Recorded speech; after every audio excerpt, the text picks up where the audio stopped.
Did you know that traumatic injuries are the leading cause of death for people under age 40? And that some of these deaths are preventable? Blood loss is responsible for 35% of pre-hospital deaths. And during mass casualty events such as shootings, 80% of victims are delivered to hospitals by someone other than a trained ambulance crew. Severe bleeding can lead to death in 5 minutes or less. Many people perish before an ambulance can arrive. But it doesn't have to be this way. It's time to stop the bleed. And you can be part of it.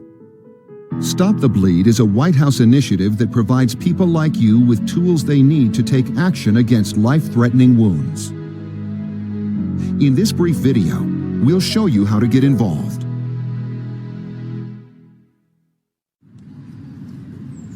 Everything was so normal. We were just going about our day, minding our business.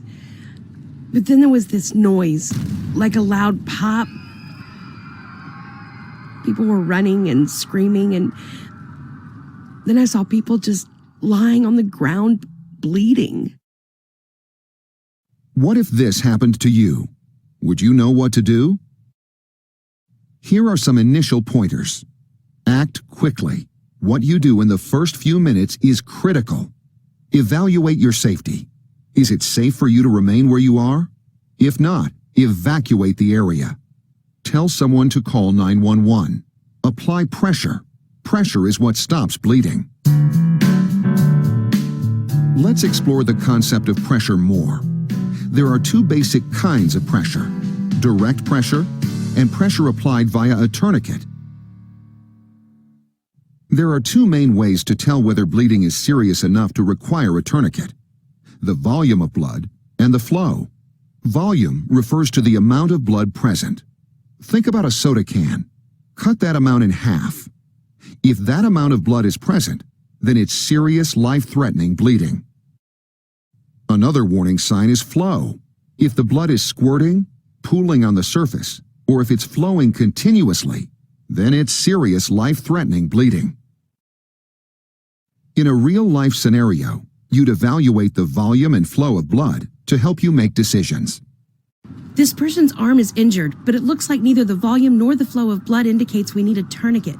We need direct pressure instead. You, call 911.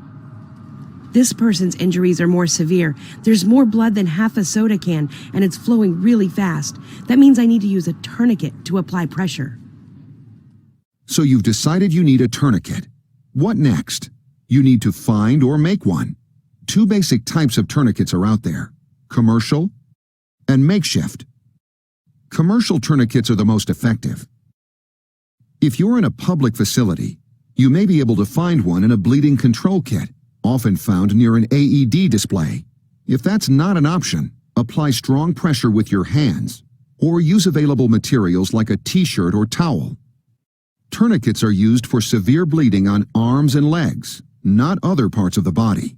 The key idea is only the limbs. Apply direct pressure to stop bleeding on other parts of the body. In this video, we'll focus on pressure applied via a commercial tourniquet. Place the tourniquet 2 to 3 inches above the wound. Be careful to place it above the injury, not directly on top of it. Then, simply pull, twist, and clip. Pull the free end of the Velcro strap, thread it through the buckle, and securely fasten it back onto itself.